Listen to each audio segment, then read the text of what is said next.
If you're a young woman in your early 20s, do not fuck around and find out. Take it from someone who has done this thing. Don't fuck around and find out when it comes to having a child young. Most of women will lie to you because they are selfish, and they will tell you that I had a baby when I was 20, now I'm 36. Yes, now I am making more money, my life is better. Everybody should make their decision. They are not telling you the struggle and survival mode. At 20, you're only learning how to wash your nyash. At 20, you're learning how to wash the girl between your thighs. It is not the time for you to be thinking of how you'll run a house. What are we having for breakfast and lunch and supper? At 20, you need to only have you to take care of. At 20, you can comfortably have popcorns and tea for dinner, and it's okay. You only have one responsibility to take care of, and that is you. Most of these people do not tell you the years that they spent sending long voice notes, sending long paragraphs to their baby daddies, just so they can send them 1,000 shillings, just so they can send them 2,000 shillings to take care of their baby. The number of threats that they have sent to their baby daddies, because if you're having a baby at 20, chances are you're having it with a fellow young man who either is not responsible, and even if they are responsible, you are still struggling, the both of you, to take care of the three of you in that house. Or if it's a married man, someone who's mature, he is not your man. So you have to threaten him to send money and the rest of it. Not all women have the luxury of giving birth and having someone who takes care of them and the child completely, and especially in your 20s. When a child comes into this world, it's supposed to be treated like a guest. When we have guests, and especially as Africans, we prepare the bedroom where the guest will sleep, the towels they will use, the dress that they will change into, with their slippers. We prepare everything for them, to host them, for them to be comfortable. But when children come into this world, we don't want to put any care, any concern, any effort. They will just come and rationalize things. Children are out here so mature for their age because they have learned to rationalize life like adults. A child already knows that there's haves and have-nots, and that I'm a have-not. So children know not to ask for things, not because they don't want those things, but because they've already understood that we don't have. These things are not considerations. For us, the consideration is just a meal. If you have a meal and a roof over our head and at least you have gone to school, then we have been provided for. Imagine children coming into this world, a child being one of those, your child being one of those kids who will just stand and wait for a child to be done with the bike so that they can borrow it. A child, you cannot afford to buy your child a simple football or a simple ball because it's 500 shillings, and that's the difference between you and hunger. You can't buy them, and they want, mom, buy me a basketball. Mom, dad, buy me a football. Dad, buy me a remote car. You can't. Things that are just materialistic for kids to enjoy, you cannot.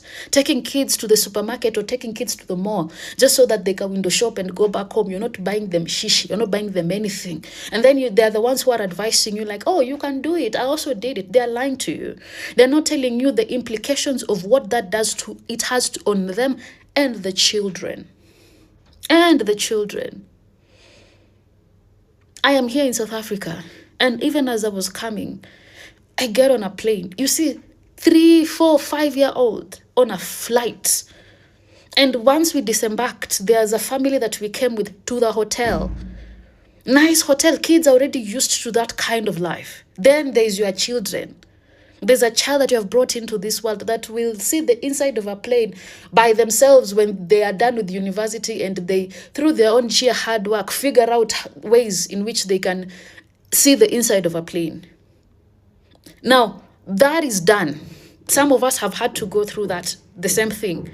But you cannot advise other women to go through the same thing and tell them that it's okay. It's not okay. It is not okay. It's not okay to raise kids in a hostel. It's not okay to raise a child in a single room. It's not okay to raise a child in a shack.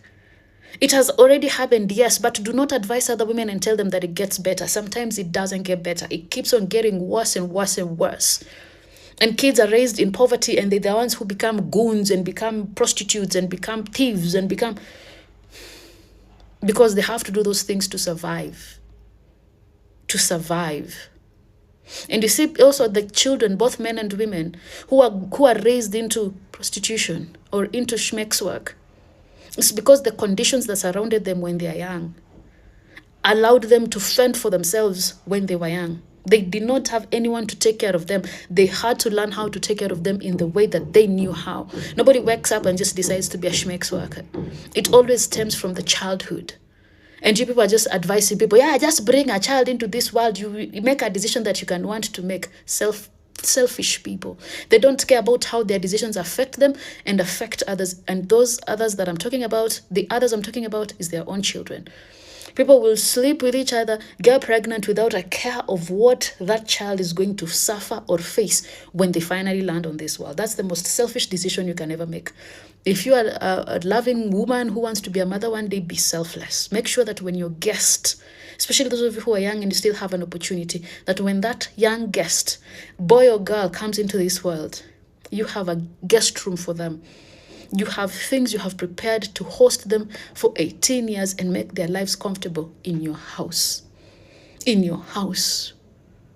Do that. Even for, I discourage my own son every single day. Do not make the same mistakes I made. Don't. I will not encourage my son to to impregnate a girl young. So why would I come and tell you people that it is okay? Look at me, Nangami. I am here, I'm traveling. My life is better, though I had a baby in the hostel. Rubbish. I know the 10 years of struggle that I went through. And I would not encourage any woman to put a baby and themselves through that.